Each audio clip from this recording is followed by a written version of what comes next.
우리 함께 잠언 25장에 있는 말씀부터 함께 살펴보고자 합니다. 참 사람이 그 세상 돌아가는 소식을 모르면 좀 평안할 수 있는데 요즘 이런저런 시끄러운 소리를 들으면서 마음이 참 많이 무겁기도 하고 어렵기도 하고 그러지 않습니까? 그 IT에서 있었던 일이나 아프가니스탄에서 있는 일이나 미얀마에서 있는 일이나 이런저런 이야기를 들으면서 또 일본도 이번에 폭우가 아주 많이 왔다고 얘기를 들으면서 우리 힘으로 어찌할 수 없는 또 이미 이 땅이 망가져 버렸고 사람이 선과 악을 가지고 있으면서 선을 따를 만한 능력을 상실해 버렸던 이런 모습들을 보면서 참 마음이 한결 무겁기도 하지만 그러나 우리가 할 수 있는 일에 대해서 우리가 또 어떻게 해야 될 것인가 이 고민도 해봐야 될 것이고 무엇보다 자신의 삶을 먼저 잘 챙기는 것부터가 모든 일의 시작이지 않겠는가. 또 내 이웃을 내 몸같이 사랑하라 하실 때 그 이웃이라고 하는 것이 나와 관계가 있고 내가 할 수 있는 일을 하는 것이니까 우리가 얘기는 또 들어놓고 우리가 할 수 있는 일들을 우리가 해나가는 것이 중요하지 않겠는가 하는 생각도 하게 됩니다. 오늘 그 말씀을 함께 보게 될 텐데 실제로 이런저런 어려운 일들을 우리가 경험한다고 하지만 실제로 모든 좋은 일들 또 우리 주님께서 다 하고 계시고 우리에게 선하게 베풀어 주시는데 하나님은 또 아무 말 없이 일하시니까 그래서 이렇게 이제 새로운 잠언의 내용들을 정리할 때 이야기를 시작합니다. 이것도 솔로몬의 잠언이고 25장이죠. 유다왕 히스기야의 신하들이 편집한 것이다. 원래 솔로몬이 한 3,000가지 정도의 잠언을 얘기했다 그러거든요.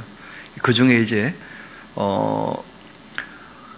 개인적으로 국한된 얘기도 꽤 있습니다. 가정사에서 자기 자녀를 위해서 얘기한 부분들이 많으니까 그래서 그런 부분들을 제하고 가능하면 보편적인 것들, 특별히 이제 또 왕자들을 교육하기 위한 그런 내용들이 꽤 있기 때문에 그런 내용 중에서도 보편적으로 적용할 내용들을 다루고 있는데 그 2절과 3절을 우리 같이 한번 읽어봅시다. 시작. 이 일을 숨기는 것은 하나님의 영화요 이 일을 살피는 것은 왕의 영화니라. 하늘의 높음과 땅의 깊음같이 왕의 마음은 헤아릴 수 없느니라. 하나님께서 모든 걸 다 하셨고 이 세상이 말 그대로 죄로 말미암아 망가지고 죄악이 관영해서 심판받아 멸망했음에도 불구하고 하나님께서 마치 없는 것처럼 계시면서 늘 성실히 일하셔서 모든 인류를 살리고 계시는 것이거든요. 그래서 그런 것들을 이제 찾고 발견하고 그리고 감사하게 되면 그게 하나님의 기쁨이 되시는 거죠. 그래서 관계에 대한 문제고 일생을 넘어선 영생에 관한 문제가 되는 것인데 그 일을 숨기는 것이 하나님의 영화라는 거예요. 스스로 숨어 계시니까 찾고 만나면 함께 기쁨을 누리게 되는 것이고 이 땅의 모든 일들이 일생으로 끝난다면 함수와 눈물과 괴로움으로 끝나는 것이지만 하나님의 그 신원하시고 갚아주시는 그 은혜가 또 있다는 말씀을 하시고 위에 또 심판이 있다는 것도 우리에게 알려주셨으니까 우리가 이 땅의 삶이 다 끝이 아니구나 하는 것 때문에 우리가 이 세상에 일어나는 많은 일들을 보면서도 다시 한번 마음을 추스릴 수가 있게 되는 것이죠. 반면 또 사람은 사람대로 해야 될 일이 있다는 거예요. 하나님 하시는 일이 무엇인지를 잘 살펴서 주님의 뜻을 따라 우리가 일을 하는 것, 그게 왕의 영화이기도 하다. 땅의 높음과 땅의 깊음같이 왕의 마음은 헤아릴 수 없다. 마치 하나님 다 알지 못하는 것처럼 일반 백성들은 또 왕이 어떻게 그렇게 일을 하는지 다 알 수가 있겠는가. 사람이 서 있는 자리에 따라 보이는 게 좀 달리 보이는 게 있거든요.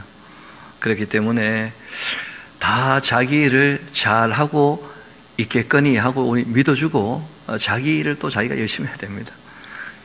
사람은 그 일을 살펴봤자 그 좋은 거 잘 안 보이거든요. 그래서 우리가 어떤 마음을 가지고 어떤 눈을 가지고 보느냐 하는 데 따라서 많이 달라집니다.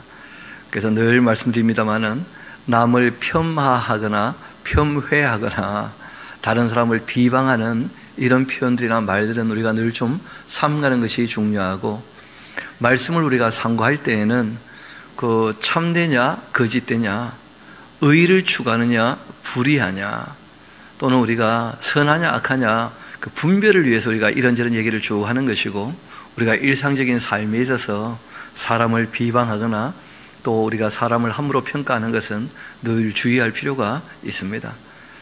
그래서 성경은 우리에게 부탁을 하십니다. 하나님의 일들을 우리가 잘 살펴보고 늘 감사할 거리를 찾고, 또 앞서 일하는 사람들 얘기에 대해서 우리가 함부로 평가하지 말고, 또 나의 일도 마찬가지죠. 다른 사람이 함부로 평가하면 그 좋아할 사람 아무도 없거든요. 다 나름대로 생각해서 좋자고 하는 일들이 많은데 이런저런 실수가 또 있을 수도 있지만, 그러나 우리가 사람의 그 마음을 살피는 것도 꼭 필요하니까요.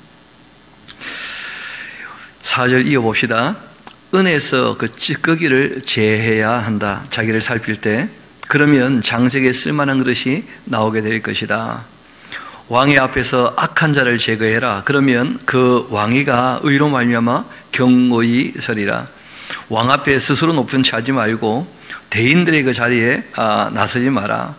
이는 사람이 내게 이리로 올라오라 말하는 것이 내 눈에 보이는 귀인 앞에서 저리로 내려가라고 말하는 것보다 낫지 않겠는가. 너는 서둘러 나가서 또 다투지 말아라. 이 항상 서두르는 게 문제가 되는 것이죠. 마침내 너가 이웃에게서 욕을 보게 될 때에 너가 어찌할 줄을 알지 못할까 두려우니라. 너는 이웃과 다투거든 변론만 하라는 거예요. 자기 입장에 대해서만 내가 이러하다, 이해할 건 이해하고 아니할 것은 아니하고 그렇게 해야지, 남의 은밀한 일을 누설하는 것, 그 잘하는 게 아니라는 거예요. 자기가 잘못해놓고 누가 뭐라 그러면 누구도 똑같이 잘못했는데 왜 나한테만 꼭 그런 식으로 얘기하는 거, 그 잘하는 게 아니라는 거예요. 우리가 늘 그걸 주의할 필요가 있죠. 듣는 자가 너를 꾸질 터이고 또 내게 대한 그 악평이 내게 나타나지 아니할까 두렵다. 남에 대한 이야기는 하지 않는 것으로 허물을 덮어주는 것이 사랑이기도 하고, 그래서 나의 일에 대해서 내가 잘한 것은 너가 오해가 있다 풀어주면 되는 것이고, 또 내가 잘못했다면 그 인정을 하고 내가 고치면 되는 것이고, 그런 것이니까요. 경우에 합당한 말은 아로새긴 은쟁반의 금사가 같습니다. 슬기로운 자의 그 책망은 청종하는 귀의 금고리와 정금 장식입니다. 충성된 사자는 그를 보낸 이에게는 마치 추사는 날 얼음 냉수 같아서 능히 그 주인의 마음을 시원케 그렇게 합니다.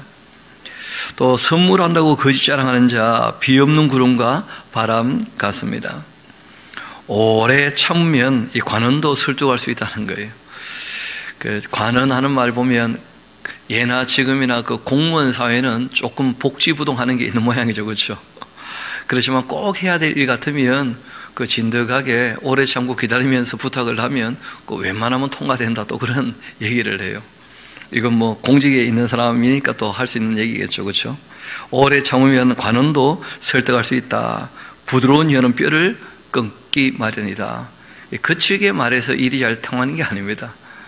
그러니까 거칠게 말하면 눈앞에서 잠깐 뭐 잘 되는 것처럼 보여도 그 듣는 사람 마음 상해버리거든요.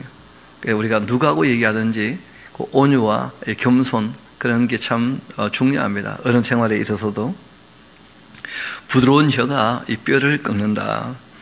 또 너는 꿀을 보면 조카리만큼 마셔라. 이 과식함으로 토할까 두렵다. 조카리만큼 마셔라 하는 말은 꼭 필요한 만큼 먹어라, 그런 뜻입니다. 그 사람이 탐욕 중에 이 식탐이란 게 있거든요. 그 자기가 먹을 양 이상 먹으면 그럼 다 몸도 마음도 불편하게 되는데, 이상할 때 그 고순간 입이 자꾸 먹자 해가지고 먹었다가 집에 가서 내가 너무 먹었다 다 후회하는 수가 있다는 거예요. 이 당시에는 이제 꿀이라고 하는 것이, 지금은 단맛이 너무 흔한데 이때는 그 꿀이라는 게 흔하지 않은 시대의 이야기거든요. 참 좋은 걸 먹는다 해도 딱 자기의 그 몸이 딱 필요한 만큼 먹으면 그게 다 좋을 텐데, 근데 오래간만에 맛있는 거 만났다고 너무 먹어버리면 먹고 난 다음에 괴로워하니까 뭐 꿀만 그렇겠습니까? 거의 모든 일이 마찬가지일 겁니다. 이어봅시다. 조카리만큼 필요한 만큼 그런 뜻입니다. 너는 이웃집에 자주 다니지 말아라. 그가 너를 싫어하며 미워할까 두렵다. 관계를 맺어갈 때 불가근, 불가원 그런 말을 가끔 드리는데 우리가 늘 사람을 있는 그대로 존중하고 더불어 살아가야 되는 것이지 너무 가깝다고 너무 자주 만나면 그게 서로에게 오히려 문제가 될 수 있다. 그런 얘기입니다. 그가 너를 싫어하며 미워할까 두렵다. 자기 이웃을 쳐서 거짓 증거하는 사람은 방망이고 칼이고 뾰족한 화살 같다. 거짓 증거하지 말라는 거죠. 이웃에 대해서 자꾸 말을 만들어내는 사람들 다 주의해야 됩니다. 환난 날 진실하지 못한 자를 의뢰하는 것, 부러진 이와 위골된 발 같지 않겠는가. 마음이 상한 자에게 노래하는 것, 추운 날 옷을 벗은 것 같고 소다 위에 식초를 부음 같다. 마음 상한 자가 있으면 함께 울어줘야 되는데 마음 상한 사람 만나고는 옆에서 춤추고 노래 부르고 말이 안 되는 거죠. 그렇죠? 내 원수가 배고파하면 음식을 먹이라는 거예요. 그러니까 구약에서도 실제로는 원수까지도 사랑하라 하는 말씀을 이미 하고 있었습니다. 그래서 예수님께서 새 계명을 너에게 준다 하는 말씀을 하시고 난 다음에 요한 사도께서 요한 1서에 알고 보면 이게 새 계명이라 하지만 원래 옛날부터 있었던 계명이기도 하고 그 계명을 지키는 새로운 방법에 대한 표현이기도 하시다 하고 얘기를 한 것이죠.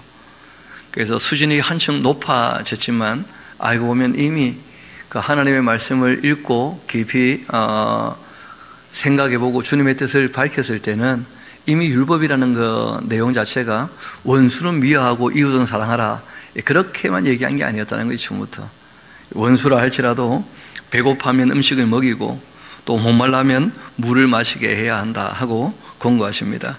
그리하는 것 핀숯을 그 머리에 놓는 것과 일반이고 여호와께서 너에게 갚아 주실 것이다. 이 북풍이 비를 일으킨 같이 참수하는 것이여 사람의 얼굴에 분을 일으킨다. 어디 가서 다른 사람에 대하여 참수하는 사람 되지 않도록 주의하라고 얘기하십니다. 또 나오죠. 그런 표현이. 다투는 여인과 함께 큰 집에 사는 것보다 움막에서 혼자 사는 것이 낫겠다면서 적어놓으세요. 솔로몬이 여러 번 투덜거렸다. 집안이 평안하지 못해가지고 지금 몇 번씩 이런 얘기가 나오는데 제가 보니까 참 이런 거 보면 솔로몬도 불행한 인생을 살았구나 싶어요. 그렇지 않습니까? 어차피 우리가 인생에 보면 3분의 1은 밖에서 일하고 3분의 1은 자고 3분의 1은 늘 같이 있는 사람이 있어야 될 텐데 자기 인생의 그 3분의 1이 날아간 거 아니겠어요? 그러면 늘 다투게 되니까 불행한 거죠. 어떻게 보면 솔로몬이 서로 그러지 말자 하고 싶은데 솔로몬은 뭐 태생적으로 어렵죠. 부인이 1000명이니까 쉽지 않은 것이고 이러면 우리가 한 사람 맞춰주는 거야 그거 좀 어렵습니까? 할만합니까? 한 사람 맞춰주는 거 안 할랍니까? 여러분 많은 사람도 아니고 한 남자 한 여자 한 사람인데 뭐 좀 맞춰줍시다. 같이 다투지 않는 것이 다툼 다음보다 훨씬 더 좋은 걸 만들어내요. 다투지 않는 쪽으로 가는 것이 훨씬 잘하는 것입니다. 정말 사람이 바뀌는 것은 말 가지고는 바뀌지 않습니다. 내 행동이 바뀌면 상대도 꽤 많이 바뀌어요. 시간이 조금 더 걸리는 것처럼 보이지만 확실한 변화를 경험하게 될 것입니다. 그래서 솔로몬이 이런 얘기 할 때마다 볼 때마다 참 안 됐다 싶은 마음이 있는 거죠. 먼 땅에서 오는 좋은 기별 목마른 사람에게 냉수와 같습니다. 바라기는 우리가 이 잠언을 읽고 이 잠언을 우리 삶 가운데 적용함으로써 저도 여러분도 좋은 소식이 오갈 수 있게 되기를 소망합니다. 말씀을 따라 살았더니 참 삶이 훨씬 더 윤택하게 되었다. 하나님 베푸시는 복을 내가 참 누리게 되었다. 그 은혜를 깨닫게 되었다. 그런 좋은 기별이 있으면 참 좋겠죠. 의인이 악인 앞에 굴복하는 것, 그 우물이 흐려짐과 샘이 더러워짐과 같은데 그런 일들이 있다는 거예요. 이 땅에는 꿀을 많이 먹는 거 좋지 못하다. 아까 이제 조카리만큼 마시라 그랬죠, 그렇죠? 딱 필요한 만큼 부족하지 않게 많이 먹는 거 좋지 못하다. 또 또 자기의 영에 구하는 것도 헛되다. 스스로 자기 잘났다는 거 별로 의미 없다는 겁니다. 자기 마음을 제어하지 아니하는 자 성읍이 무너지고 성벽이 없는 것과 똑같다. 무엇보다 사람이 자기 마음을 잘 지킬 줄 알아야 한다. 이 운전을 하다 보면 가끔 실수를 하게 되는데, 저는 한 두세 번 그랬던 것 같아요. 그 게이지에 기름이 다 떨어져 가는 걸 뻔히 보면서도 조금 이따 넣어야지 하다가 기름 떨어져서 차가 선 적이 있어요. 그것도 바로 어제. 그것도 이제 오래간만에 그 아이들이 인사로 온다 그래가지고 내려왔다가 공항 데려다 가는 길에, 공항에 가서 서야 되는데 가가지고 공항, 그러니까 이런 기름들 준비해야 됩니다. 지혜로운 친구처럼. 그래서 이제 중간에 이제 애들이 내려가지고 이제 택시 타고 가게 되는데, 문제는 그 길 건너 보니까 주유소가 보이더라고. 기름이 떨어진 거니까 펌프질 몇 번 하면 차가 또 움직일 것 같아가지고, 횡단보도도 없는데 급한 마음에 택시 부르라 해놓고는 내 딴을 또 내가 이 일을 빨리 해결하자고 막 건너간 거예요. 횡단보도도 없는데 애들이 나를 어떻게 생각했겠나 나중에 생각하니까 근데 뭐 급한 마음에 감정이 올라오니까 빨리 일을 해결해야 되겠다 하니까 그 순간 뭐 기름집밖에 아무것도 안 보이는 거예요, 그냥. 그런데 문제는 펌프질을 할 줄을 몰라가지고 기름은 넣어놓고 결국은 이제 애니카 불렀는데 삼성이 좋기는 좋더구만요. 보니까 바로 와가지고 그런 일 저런 일들이 생각해 보면서, 야, 사람이 마음이 다급해지니까 아무것도 안 보이는구나. 감정이 올라오면 문제가 생기는구나. 실수는 내가 해놓고 괜히 화가 나는 거예요. 차를 이따위로 만들었나? 차가 문제가 아니잖아요, 그렇죠? 내가 때 되면 기름 넣으면 되는데 뭐 순간적으로 별 생각이 다 드는 거예요, 사람이. 그러면서 야, 기름을 잘 준비하자 하는 마음도 있고, 사람이 마음을 제어할 줄 알아야 됩니다. 집사람이 늘 저를 보고 얘기하는 게, 너무 급하게 하지 마라 그런 얘기하는데 순간순간 그럴 때가 있는 거죠, 뭐 사람이. 그래서 28절, 어제 아침에 봤어야 되는데 이거 오늘 보는 바람에 이거 자기 마음을 제어하지 아니하는 자 그 성읍이 무너지는 성벽이 없는 것과 똑같다 하면서, 사람이 마음을 잘 지켜야 무너지지 않게 됩니다. 그 기름 떨어져도 얼마든지 품위 있게 애들 먼저 보내고 이제 애니까 불러도 되는데, 괜히 지금도 내가 왜 거기를 건너갔는가 아직도 후회가 돼요, 아직도. 이어봅시다. 26장. 미련한 자에게는 영예가 적당하지 않습니다. 그 마치 여름에 눈 오는 것, 추수 때에 비 오는 것과 같습니다. 까닭 없는 저주, 참새가 떠도는 것과 제비가 날아가는 것 같이 이루어지지 않습니다. 까닭 없는 저주가 있다는 거예요. 요즘 이런저런 얘기 들어보면 진리를 찾아가지고 사람들이 갈등을 하기도 하고, 그리고 또 안 되겠다, 내가 여기 계속 있다가는 내 신앙도 문제가 되겠다 하고 이제 상담하러 가면 그 목사님들이 또 함께 신앙생활 하다가 떠난다고 하니까 그 마음 상해가지고 심지어는 막 저주까지 하는 그런 일들 있다 그래요. 그런데 문제는 이제 일반 성도님 입장에서는 그 목사가 또 자기 인생에 대해서 그렇게 함부로 얘기를 해버리니까 굉장히 또 마음이 무거워지고 어두워지고 그런 일도 있다고 하지 않습니까? 근데 성경은 우리에게 말씀하십니다. 까닭이 없는 저주라면 그 사람이야 뭐 자기 입이니까 자기 멋대로 떠들 수 있는데, 참새가 떠드는 것과 제비가 날아가는 것 같이 그 이루어지지 않습니다. 여러분, 하나님 말씀이 이루어집니다. 사람이 하는 축복의 말이나 사람이 하는 저주의 말이 이루어지는 게 아니에요. 기록되어 있는 하나님 말씀이 우리에게 복을 주는 것이고 우리에게 징계를 주는 것이니까, 그리고 우리가 언제 어디서 누구와 함께 신앙생활을 한다 할지라도 사람과는 더불어 신앙생활하는 것이고 우리가 하나님 말씀을 따라 사는 겁니다. 그래서 사람의 말을 따라 사는 것이 아니기 때문에 누가 무슨 말을 해도 그건 참고사항이고 말씀을 가지고 자기를 살펴봐야 돼요. 그리고 참 말 함부로 하는 사람들도 조심해야 됩니다. 바울 같은 분이 이 진리를 어그러뜨리는 사람들, 다른 복음을 전하는 사람에게 저주를 한 적이 있긴 하지만, 그러나 성경 전체는 사람이 사람에게 그 저주하는 것, 그걸 권고하지 않습니다, 결코. 왜냐하면 긍휼히 여겨주라 얘기를 하면서 긍휼이 없는 사람은요, 그 잣대로서 본인이 똑같은 심판을 받게 돼요. 자기 말이 자기에게 잣대가 됩니다. 그래서 우리가 다른 사람에게 말을 할 때에도, 평가를 할 때에도 좀 후의하고 넉넉히 하는 것이 필요합니다. 우리가 용서하면 용서해 주신다, 그런 말씀도 있거든요. 긍휼히 여기는 자 긍휼히 여겨주신다, 그런 말씀도 있고, 긍휼이야말로 심판을 이긴다, 이런 말씀도 있습니다. 그러니까 자기 마음에 너무 함부로 평가하고 남을 저주하고 하는 것, 그거 참 잘하는 게 아닙니다. 늘 조심해야 될 것이고, 또 우리가 누구한테 무슨 말을 들었다 할지라도 그는 사람의 말일 뿐입니다. 말씀에 비추어 내가 잘못했다면 고치면 되는 것이고, 말씀에 비추어서 내가 잘못한 것이 아닌데 누가 뭐라고 함부로 말했다면 그 사람을 위해서 오히려 복을 빌어줘야 될 거예요. 위해서 기도해주고. 그래서 우리가 하나님께서 우리에게 원하시는 말을 쫓아 살 수 있도록 하면 참 좋겠고, 다시 말씀드립니다마는 사람의 말에 휘둘리지 마라 하는 아주 충분한 권고가 성경에 있다는 거예요. 그래서 다시 한번 그 2절 제가 읽어드리겠습니다. 까닭이 없는 저주는 참새가 떠도는 것과 제비가 날아가는 것 같이 이루어지지 않는다. 그 저주란 말은 실제로 있는 것이었죠, 뭐. 그렇지만 실제로 그 말이 나의 삶에 임하느냐, 전혀 그런 거 아니라는 거예요. 근데 사람이 말에 매일 수 있는 것이니까 그런 거 주의하라 하고 말씀하신 것이죠. 말에게는 채찍이고 나귀에게는 재갈이요 미련한 자의 등에는 막대기니라. 미련한 자의 그 어리석은 것 따라 대답하지 말아라. 두렵건대 너도 그와 같을까 하노라. 말도 안 되는 질문을 했을 때 그 뭐라고 대답을 해야 됩니까? 뭐 어떻게 보면 침묵이 금이다, 그런 말도 있는데, 참 말이 안 되는 질문에 예수님께서 보이신 것은요, 대답하지 않을 경우가 많다는 거예요. 아예 아무 말을 안 하시는 경우가.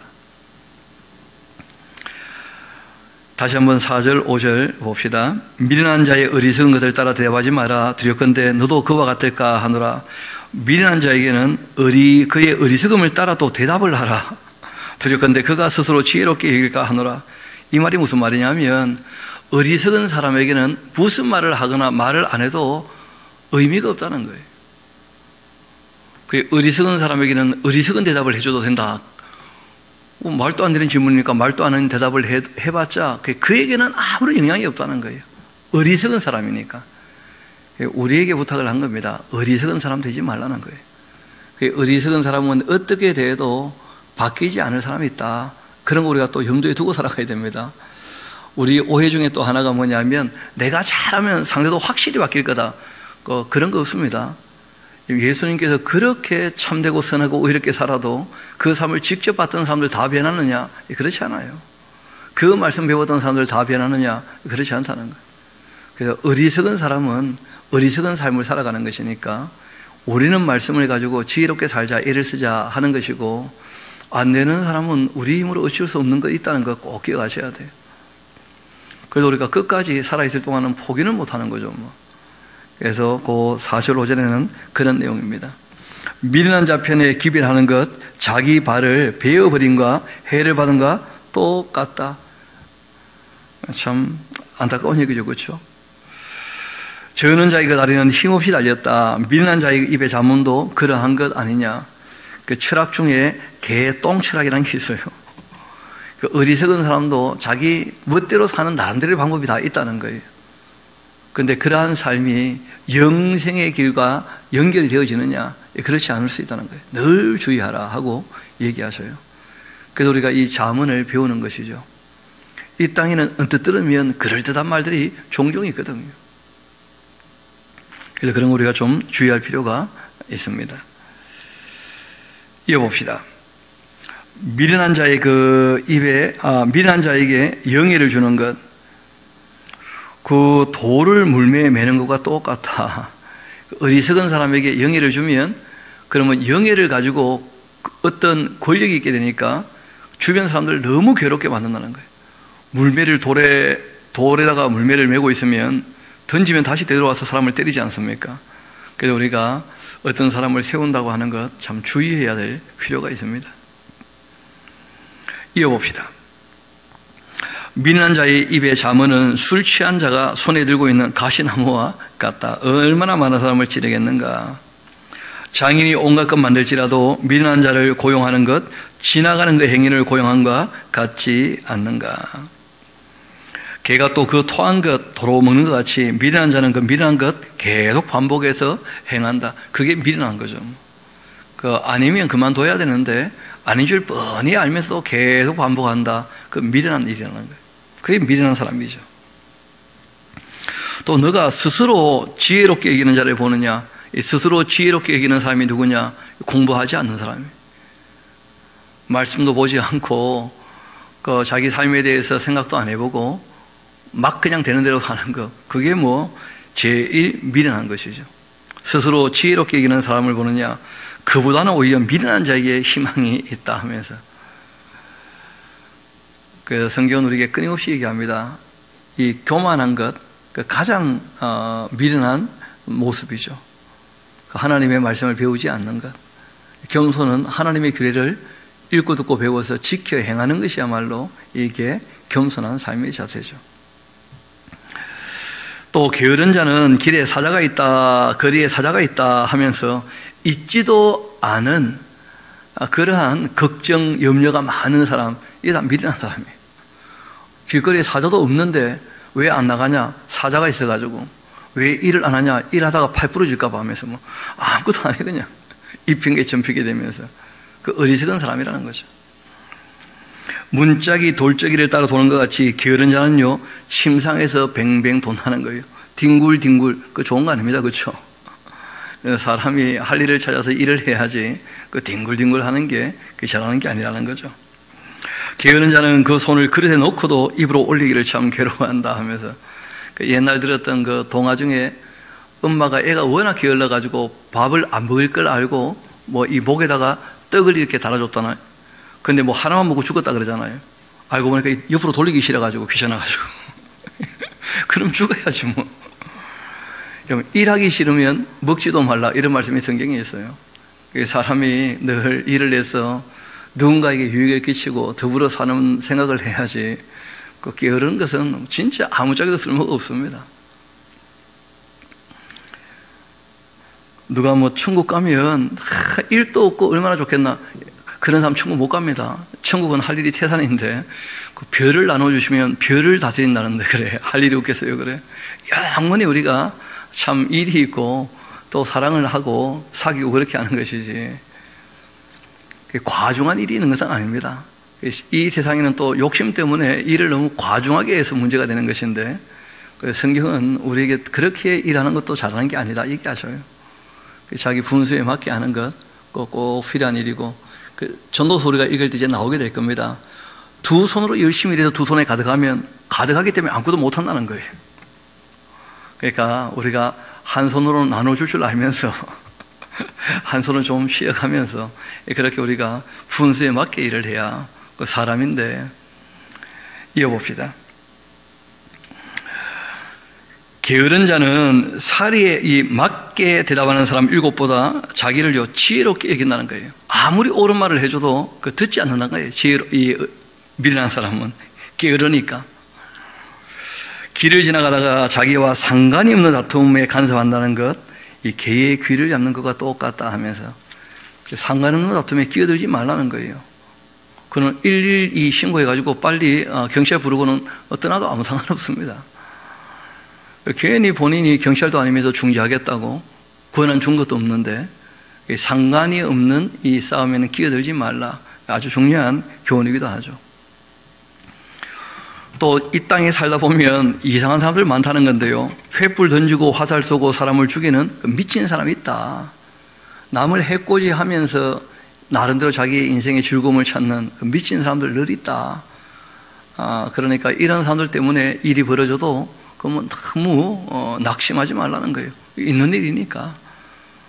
이후에 하나님께서 그런 일들은 다 갚아주실 거니까. 그래서 있는 사람 없다고 얘기하지 않습니다. 다 있어요. 하나님이 지키시면 이런 사람들 없을 거다. 하나님이 내버려 두신 건데요, 이 땅에서.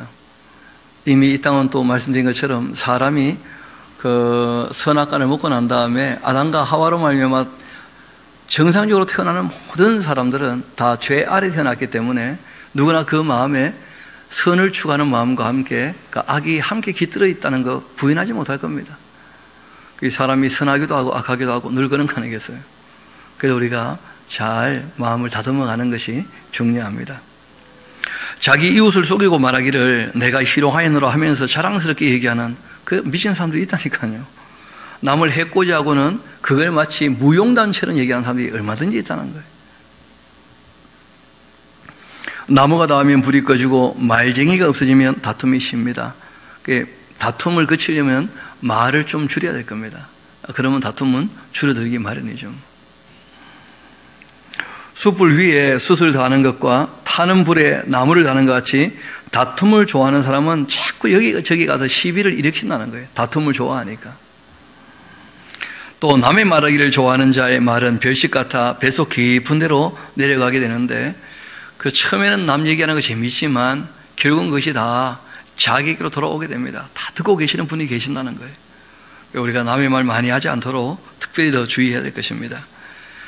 말은 그럴듯하게 하는데 온유한 입술에 그 악한 마음, 이게 낮은 은을 입힌 토기와 같다. 그래서 사람이 마음부터 잘 다듬어가는 것 중요합니다. 우리가 그런 얘기 하잖아요. 마음에 없는 소리 하지 마라. 그거는 말이 안 되는 거예요. 소리일 뿐이지. 그러니까 아주 은을 발랐는데 안 좋은 토기에다가 그러면 못쓸 그릇이 되고 마는 것이죠. 사람이 그 마음부터 잘 다듬어 가는 것이 중요합니다. 원수는 입술로는 꾸미고 속으로는 속임을 베풀지 않느냐. 그 말이 좋을지라도 믿지 말 것은 그 마음에 7가지 가정한 것이 있기 때문이다. 그래서 우리에게는 선한 말을 하도록 부탁을 하시고 다른 사람의 말에 대해서는 너무 선뜻 믿지 말도록 부탁을 하셔요. 예수님도 똑같은 부탁을 하시는데 내가 너희를 이리 가운데 보내는 것 같으니까 너희가 뱀처럼 지혜로워야 된다. 사람의 말들을 고지고대로 다 믿지 마라. 그렇지만 너희들은 비둘기처럼 순결해야 된다. 너희가 하는 말은 다 옳은 말이어야 된다. 선한 말이고 참된 말이어야 된다. 의로운 말이어야 한다. 이렇게 부탁하신 거예요. 우리가 뱀처럼 지혜롭고 비둘기처럼 순결할 수 있도록 이렇게 하는 것이 중요하죠. 이어봅시다. 속임으로 그 미움을 감출지라도 그 악이 회중 앞에 결국은 다 드러나기 마련이다. 이런 거 보면 정치인들 보면 확실히 그런 것 같아요. 그렇죠?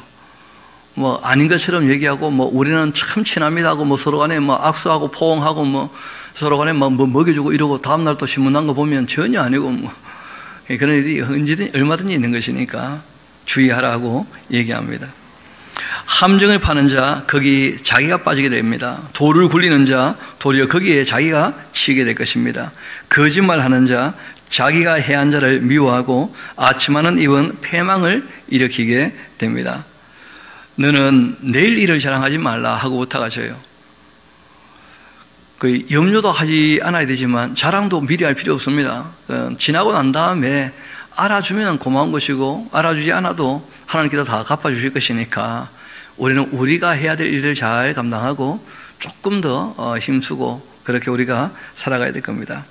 하루 동안에 무슨 일이 일어났는지 너가 알 수 없음이니라. 타인이 너를 칭찬하게 하고 너의 입으로는 하지 말며 외인이 너를 칭찬하게 하고 내 입술로도 그렇게 하지 마라.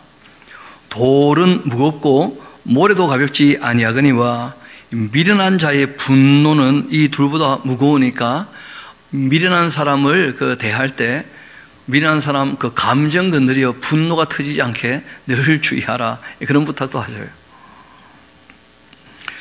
부는 잔인하고 노는 창수 같거니와 투기 앞에 누가 서겠는가. 면책이라고 하는 것 숨은 사람보다 더 나을 것이다. 면책이란 말이 딴 게 아니고요. 미련한 사람에게는 안 통하지만 우리가 광일년이 되어지고 나의 권위를 인정하는 사람에게는 얼굴을 맞대고 책망을 해야 됩니다. 면책. 그렇게 해서 바른 길 들어가게 하는 것이 숨은 사람보다 훨씬 낫다는 거예요. 마음으로 사랑한다 하는 것도 필요하지만 우리가 자녀를 양육할 때나 또 우리가 이 교육을 할 때에는 면책이라는 게 꼭 필요해요. 자기의 얼굴이 신용, 그 얼굴을 보여줘야 신뢰가 되는 것이니까, 그래서 명확하게 책망을 해서 바른 길 들어갈 수 있도록. 그 면책이라는 것은 숨은 사람보다 나은 법이다. 그렇게 친구의 아픈 책망, 충직으로 말미암은 것이나 악인의 잦은 입맞춤, 거짓에서 난 것이다 하고 이야기합니다. 친구에게는 아픈 책망이지만 반드시 해야 그게 충직한 것이다. 그게 친구죠. 사랑하는 것이고, 뻔히 잘못되는 걸 보고 있으면서도 내버려 두는 것은 그 친구가 아니라는 거예요. 오히려 배부른 자는 꿀이라도 그 싫어하는 법이고, 줄인 자에게는 쓴 것도 달지 않겠는가. 고향을 떠나 유리하는 사람, 보금자리를 떠나 떠도는 새와 같다 하면서, 참 이 8절 말씀 보면 저는 뭐 너무 공감이 되고, 저도 고향이 당연히 있겠죠. 태어났으니까. 그런데 그 아버님이 이사를 많이 다니셔서 여기저기 많이 떠돌아다녔거든요. 어쩌다가 이제 부산까지 흘러왔는데 더 흘러가지 않기는 바랍니다만, 또 사람이 뭐 알 수가 있나요? 그래, 내일 일을. 그러니까 정말 하나님 나라를 나의 본향으로 마음을 두고 살아야지, 이 땅에는 우리가 정말 마음 둘 곳이 그리 많지 않다는 거예요. 즐거운 곳에서는 날 오라 해도 아무리 즐거운 곳에 가봐요, 다 마치면 집에 가야 되는데 집이 없어 봐요. 정말 나의 집이 즐거워야 되거든요. 나의 집이. 그래서 우리가 조금 더불어 사는 사람들, 늘 함께하는 사람들, 우리가 조금 더 잘 맞춰주고, 우리 스스로가 다툼을 일으키지 않으려고 애쓰는 것이 꼭 필요할 겁니다. 아마 솔로몬도 마음 둘 데가 없었던 모양이, 보니까 부인이 1000명이나 되니까 내가 봐도 참 안 됐다 싶은데, 이어봅시다. 기름과 향이 사람의 마음을 즐겁게 하는 것처럼 친구의 충성된 공고도 이와 같이 아름답다. 지금도 뭐 방향제 해가지고 향이 나는 거 이렇게 저렇게 갖다 놓는 것을 보게 되는데, 사람이 그 음악을 듣는 것, 또는 코로 좋은 냄새를 맡는 것, 또는 입으로 맛있는 걸 먹는 것, 이런 건 다 아주 뭐 이 사람에게 기쁨이 되는 거죠. 즉각적으로. 그렇지만 그 귀에는 진짜 중요한 것이 있다. 그게 뭐냐면 충성된 권고다. 친구의. 그런 얘기를 합니다. 너희 친구와 너희 아비의 친구를 버리지 말고 내 환난 날 형제의 집에 들어가지 마라. 가까운 이웃이 먼 형제보다 나은 법이다. 내 아들아, 지혜를 얻고 내 마음을 기쁘게 하라. 그러면 나를 비방하는 자에게 내가 대답할 수가 있을 것이다. 슬기로운 사람은 재앙을 안 당하는 게 아닙니다. 재앙이 있다고 하면 숨어 피할 줄 아는데, 어리석은 사람은 나아가다가 이걸 만용이라 그래요. 자기 능력도 안 되면서 나아가다가 해를 받게 된다. 그렇게 얘기합니다. 타인을 위하여 보증선자이고 옷을 취해라. 의인들을 위하여 이 보증선자 그 몸을 볼모잡을 지니라. 외인입니다. 죄송합니다. 그러니까 이 보증서지 말라는 거예요. 결론적으로는 외인들을 위해 보증선자 자기 몸을 볼모잡는 것과 똑같다. 아는 사람을 위해서도 보증 서면 안 되는데 모르는 사람을 위해서 보증까지 선다. 그게 착한 게 아니라는 거예요. 어리석은 거지. 왜냐하면 자기 분수에 넘치게 행동했거든요. 사람이 남을 도와줘도 자기 분수에 맞게 해야지, 분수에 넘치게 하면 안 됩니다. 또 이른 아침에 큰 소리로 자기 이웃을 축복하면 도리어 저주같이 여기게 되지 않겠는가. 그러니까 그 경우에 합당한 말이 있다는 거예요. 아무리 좋은 말처럼 보여도 아침 일찍 큰 소리 치면 그게 어떻게 축복의 말이 되겠느냐, 저주의 말이지 하고 이제 말씀하신 것이죠. 이분 또 얘기하십니다. 다투는 여자는 비 오는 날 이어떨어지는 물방울 같다면서. 여러분, 그 물방울이라는 것이 바위 위에 떨어지면 바위가 패인다 그러지 않습니까? 그러니까 자주 다투는 것은 진짜 어리석은 거예요. 우리가 보통 다투어 볼 때 왜 다투느냐 하면 그 사람은 그 부분이 너무 약하기 때문에 그 손대지 말라는 것이거든요. 그 손대면 터지니까. 그 스위치가 있는 걸 뻔히 알면서 자꾸 스위치 건드리면 자꾸 터지지 않습니까? 그래서 이 사람들마다 제가 보니까 그 스위치가 꽤 여러 개 있더라고요. 보니까 다. 그러니까 가급적이면 스위치 손대지 않으려고 애를 써야 돼요. 그래서 우리가 분을 터뜨리게 만들면 서로 다툼이 일어나고 그 이후에 좋은 걸 얻을 수 없다는 거예요. 그래서 그런 것들을 우리가 손대지 않게 늘 주의해야 됩니다. 돌이킬 수 없는 일이 벌어질 수 있는 것이니까요. 그 제어하기가 바람을 제어하는 것 같고 오른손으로 기름을 움키는 것 같다. 제가 보니까 솔로몬 최선 다해봤는데 안 됐답니다. 기름 움켜봤자 손에 잡히는 게 아무것도 없는데, 솔로몬이 나중에 그런 얘기예요. 1000명의 여자를 만나봤는데 그 여자 중에 정말 여자 같은 여자, 나와 함께 마음을 맞출 만한 여자 만나본 적이 없다 하면서 솔로몬이 아주 후회 막끔한 그런 이야기를 합니다. 자기 인생을 헛살았다고 하면서. 그래서 저는 개인적으로 그런 생각합니다. 우리가 1000사람이 아니고 한 사람하고 사는 거니까 얼마나 다행인가. 한 사람은 행복하게 못 해주겠나 하는 마음 가지고 한번 잘 맞춰보면 실제로는 함께 행복해지는 것을 경험하게 될 테니까요. 철이 철을 날카롭게 하는 것 같이 사람이 그 친구의 얼굴을 빛나게 합니다. 아까 우리가 봤던 것처럼 면책을 해서 서로 잘 갈아주면 서로 정말 다듬어져서 쓸만한 그런 인물들이 되는 것이죠. 무화과 나무를 지키는 자 그 과실을 먹게 될 것이고, 또 주인에게 시종드는 자 영화를 얻게 된다. 우리 주님을 잘 우리가 모시도록 합시다. 또 우리 주님께서 우리에게 맡기신 하나님의 형상들, 우리의 가족들, 이웃들 우리가 잘 모시도록 합시다. 그러면 주님께서 정말 우리에게 큰 영화를 허락하실 줄 믿습니다. 이 땅에 우리에게 주어진 몫이 있다는 것이죠. 물에 비치면 얼굴이 서로 같은 것 같이 사람의 마음도 서로 비추입니다. 결국은 같이 사람 얼굴이 닮아간다 그런 얘기 있지 않습니까? 소울 아바돈 만족감이 없고 사람의 눈도 만족감이 없어요. 뭘 봐서 만족한다 그거 안 되거든요. 그래서 누가 그런 얘기 하지 않습니까? 혼인하기 전에는 눈을 높이고 혼인하고 난 다음에는 눈을 하나 감고 살아라 그런 얘기가 있다는 거예요. 눈을 좀 낮춰가지고. 사람을 찾을 때는 두 눈 번쩍 뜨고 찾고, 이게 사람이다 싶으면 그때부터는 눈 감고 지내는 거예요. 눈 감고 자꾸 보고 생각하면 자꾸 떠오르니까, 그러니까 그냥 있는 그대로 사랑해야지 방법이 없습니다. 이어봅시다. 도가니로 은을, 풀무로 금을 칭찬으로 사람을 단련한다. 꼭 줄쳐 놓으십시오. 별표 100개 해놓으십시오. 더불어 살아갈 때 부부간에는 책만 가지고 단련 안 됩니다. 부부는 칭찬으로 단련해줘요. 칭찬으로. 자꾸 칭찬해주면 더 하고 싶어져요. 함께 하니까. 그래서 자녀도 마찬가지고 부부도 다 마찬가지인데, 그 칭찬으로 사람을 단련하는 법이다 할 때 이게 다 위에서부터 내려오는 걸 보면 이 부부 관계를 얘기하는 겁니다. 이어봅시다. 미련한 자를 곡물과 같이 정의에 놓고 공의로 찌를지라도 그 미련 벗겨지지 않는다. 죄송한 얘기인데 적어 놓으세요. 안 되는 사람도 있다. 적어 놓으세요. 안 되면 관둬야죠. 어쩔 수 없죠. 솔로몬은 1000명 해봤다는데 안 되다는데요. 그러나 제가 봤을 때는 우리가 솔로몬도 아닐 뿐더러 우리의 배우자가 그 이방 여인처럼 욕심 가지고 온 사람들이 대부분 아니거든요. 그래서 어느 정도는 다 잘 되지 않겠나, 저는 그런 기대를 갖고 또 말씀을 드립니다. 이어봅시다. 너의 양떼의 형편을 부지런히 살피고 너 소떼의 마음을 두어야 한다.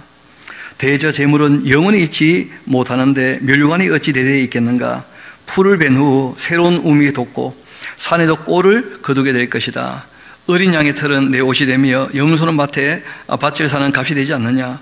염소의 젖은 넉넉해서 너와 내 집의 그 음식이 되며 내 요정에 먹을 것이 될 것이다 하면서 그 사람이 자기 일에 성실하게 정직하게 임하도록 그렇게 이제 부탁을 하시는 내용입니다. 실제로 우리가 다 손으로 하는 일로 말미암아 우리 입으로 먹을 것을 다 만들어내는 것이거든요. 거기에 이제 정직하고 성실하게 살도록 부탁하신 거죠. 이 악인은 쫓아오는 자가 없어도 도망을 해요. 그 악한 사람은 담대할 수가 없죠. 의인은요 사자같이 담대해요. 왜냐하면 내가 주님 편에 서 있다면 당연히 하나님도 내 편이실 테니까 다윗은 시편에 그런 고백들을 종종 하거든요. 자신이 주님 편에 서 있으니까 하나님은 내 편이시라, 이런 얘기를 하는 얘기를 듣게 됩니다. 근데 뜬금없이 본인이 악하면서 하나님 내 편이다, 그건 큰 착각이죠. 그렇죠? 본인이 하나님 편에 서 있어야 되는 것이니까, 그런 사람이라면 염려, 걱정, 두려움 없이 살아가라 하고 부탁하시는 거예요. 그것이 하나님을 신뢰하는 것이니까요. 나라는 죄가 있으면 주관자가 점점 많아질 수가 있다. 명철과 지식 있는 사람으로 말미암아 장구하게 되는 법이다. 가난한 자를 학대하는 가난한 자, 곡식을 남기지 않는 포우같이 정말 이 땅에 몹쓸 사람도 있더라, 그런 얘기를 합니다. 율법을 버린 자 악인을 칭찬할 겁니다. 그러나 율법을 지키는 자라면 악인을 대적합니다. 하나님의 율례와 법도는 의롭고 선하고 참되기 때문에 악한 자와 함께 할 수가 없죠. 그래서 구분할 수 있는 분별력이 율법이 주는 것입니다. 악인은 정의를 깨닫지 못합니다. 그러나 여호와를 찾는 자라면 그 정의로운 것, 공의로운 것이 무엇인지 모든 것을 깨닫게 됩니다. 가난해도 성실하게 행하는 자라면 부유하면서도 굳게 행하는 자, 게으르게 행하는 자라는 거죠. 왜냐하면 물려받은 게 많은 사람은 부유한데 게으를 수 있다는 거예요. 그래서 우리가 부풍요가 이게 본질이 아니고요, 이 땅에서 성실하게 사는 게 이게 중요한 거예요. 성실한 삶의 대가가 이제 풍요다, 꼭 그렇지도 않습니다. 성실한 것 자체가 하늘의 상이 있는 거예요. 그래서 가난해도 사람이 성실하게 사는 게 더 중요하다는 거예요. 성실하게 살아도 이 땅에서 그 구조 자체가 잘못되어 있어서 가난할 수 있다는 거예요. 그러나 그런 것은 오히려 하나님께서 다 갚아주실 거니까 이 땅의 중요한 가치는 성실하고 정직하게 사는 거예요. 그 자체가 본질인 것이죠.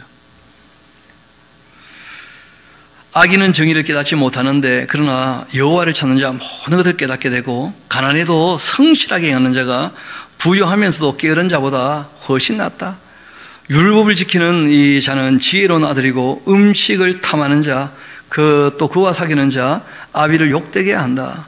중한 별리로서 자기 재산을 누리는 것, 가난한 사람을 불쌍히 여긴 자를 위해 그 재산을 저축하는 것처럼 보인다. 바꿔 말해서 사채놀이 이런 거는 기독교인들 하면 안 됩니다. 절대. 중한 이 별리로 자기 재산을 드린다. 돈 놓고 돈놀이 하는 것, 돈으로 돈을 불리는 것, 이런 것 성경은 우리에게 잘하는 것이 아니라고 부지런히 말씀하셔요. 이 땅에서야 얼마든지 돈을 벌 수 있죠. 얼마든지. 그러나 그런 풍요는 오히려 성경이 악한 것이라고 얘기를 해요. 그래서 우리가 정말 성실하게 일하는 것으로 돈을 벌어야 되지 않겠는가. 이어 말씀하십니다. 사람의 귀를 돌려 그 율법을 듣지 아니하면 그 기도도 가정한 법이다. 우리가 아무리 소원하는 바가 있다 할지라도 하나님의 율례와 법도를 따라서 우리가 살아가야지, 그러지 않으면 다 가증하게 되고 합니다. 무엇을 얻었든지 간에. 그래서 율법을 듣지 않으면 그 기도도 가정한 법이다 하고 말씀하시죠. 정직한 자를 악한 길로 유인하는 자, 스스로 자기 함정에 빠져도 성실한 자는 복을 받느니라. 부자는 자기를 지혜롭게 여기지만 그러나 가난해도 명철한 자, 자기를 살펴 아는 법이다.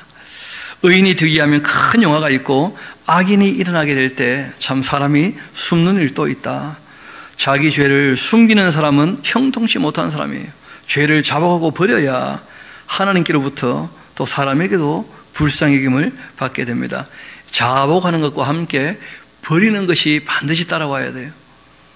인정만 하고 죄를 안 버리고 또다시 반복적으로 자꾸 죄를 짓고 그러면 그 안 되는 것이죠. 그건 미련한 것입니다. 이어봅시다. 항상 경외하는 자 복되거니와 하나님을 마음을 완악하게 하는 자 재앙에 빠지게 될 것이다. 가난한 백성을 압제하는 악한 가는 부르짖는 사자 주림곰 같다. 무지한 치리자 포악을 크게 행하거니와 이 탐욕을 미워하는 자 장수하게 될 거다. 사람의 피를 흘린 자 함정으로 달려가는 것이고 그런 사람 막지 말라. 성실하게 행하는 자는 구원을 받게 될 것이다. 실제로 신앙에서 믿음이라고 할 때에는 이 성실이 바로 기반의 성실. 이 에무나 피티스라고 하는 이 말은 다 성실함을 얘기하는 겁니다. 굽은 길로 행하는 자 넘어지고 말 것이다. 여기 다 굽은 길은 게으른 삶을 얘기하죠. 성실하지 않은 삶. 자기의 토지를 경작하는 자 먹을 것이 많으려니와 방탕을 따르는 자 궁핍함이 많게 될 것이다. 충성된 자 복이 많아도 속히 부하고자 하는 자 형벌을 면치 못할 것이다. 그러다 보니까 사기를 치게 되는 거죠. 그래서 우리가 원만한 광명에 이르는 것처럼 차곡차곡 그렇게 어느 정도 쌓여가지고 자기의 삶이 탄탄해지는 것이야 누가 말리겠습니까마는 속히 부하고자 한다면 그 부를 추구하는 그 삶 자체가 잘못되었다는 거예요. 성실하게 사는 것이 이게 본질입니다. 사람의 그 낯을 보아주는 거 좋지 못하고 한 조각 떡으로 말미암아 사람이 범법하는 것도 마찬가지 아니냐. 악한 눈 있는 자 재물을 얻게만 급하고 빈궁이 자기에게 임할 줄도 알지 못한다.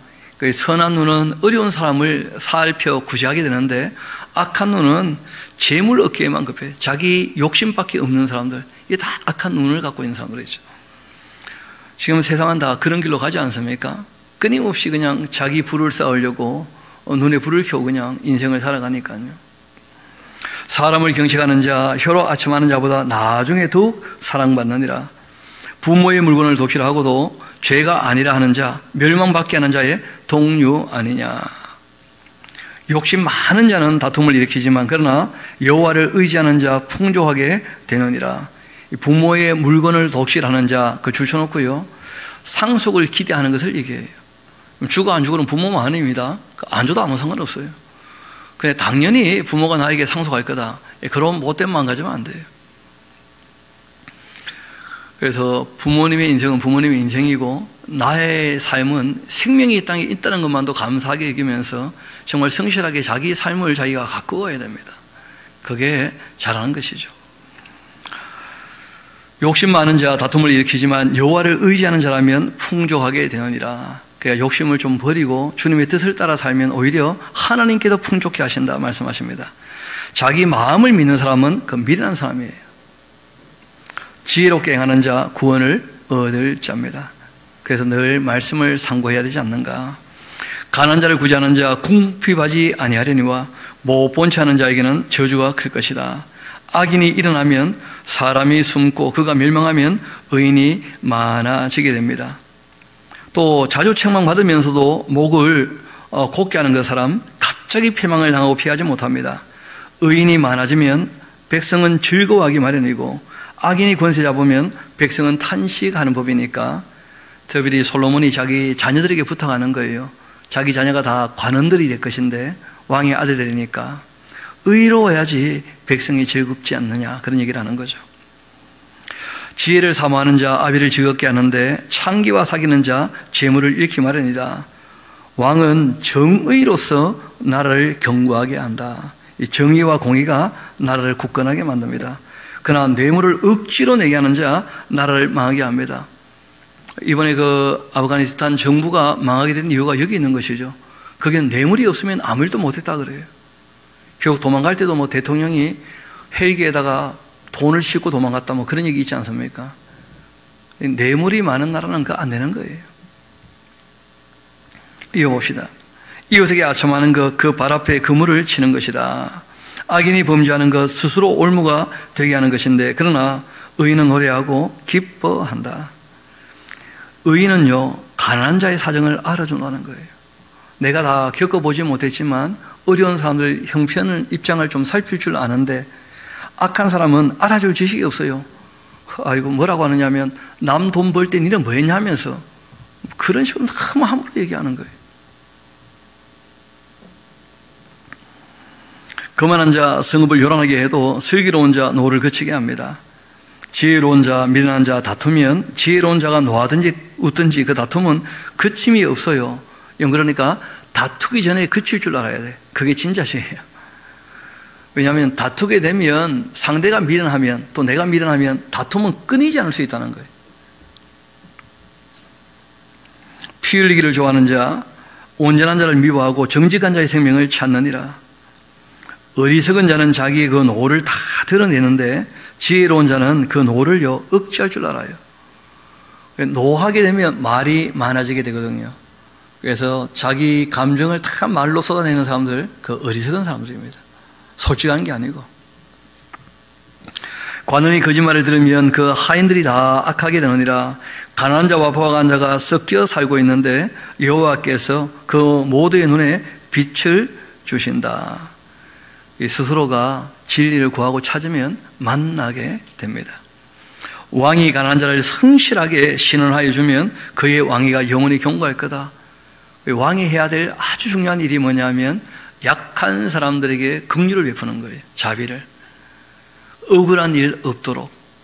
이 땅에 생명을 갖고 산다면 권력 유무나 돈의 유무나 지혜 유무 없이 사람은 사람으로서 존중받으며 살 수 있게 왕은 힘쓰고 애써야 된다 하고 부탁하신 거예요.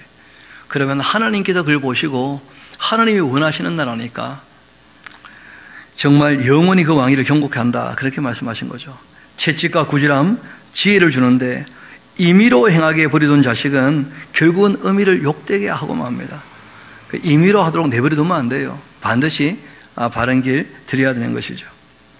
악인이 많아지면 죄도 많아지나니 의인은 그들의 그 망함을 보게 될 것이다. 너의 자식을 징계해야 한다. 그리하면 그가 너를 평안하게 알겠고 또 너 마음에 기쁨을 줄 것이다. 이 묵시가 없으면 백성이 방자히 행하거니와 그 율법을 지키는 자 복이 있느니라. 하나님께서 예언의 말씀들을 해두신 게 있거든요. 그러니까 앞으로 어떻게 될지, 그리고 이후에 죽음 이후에 천국과 지옥이 있다는 것까지 다 우리에게 계시해 주었거든요. 그래야지 사람이 조심스럽게 살아갈 것이다 하고 말씀하신 겁니다.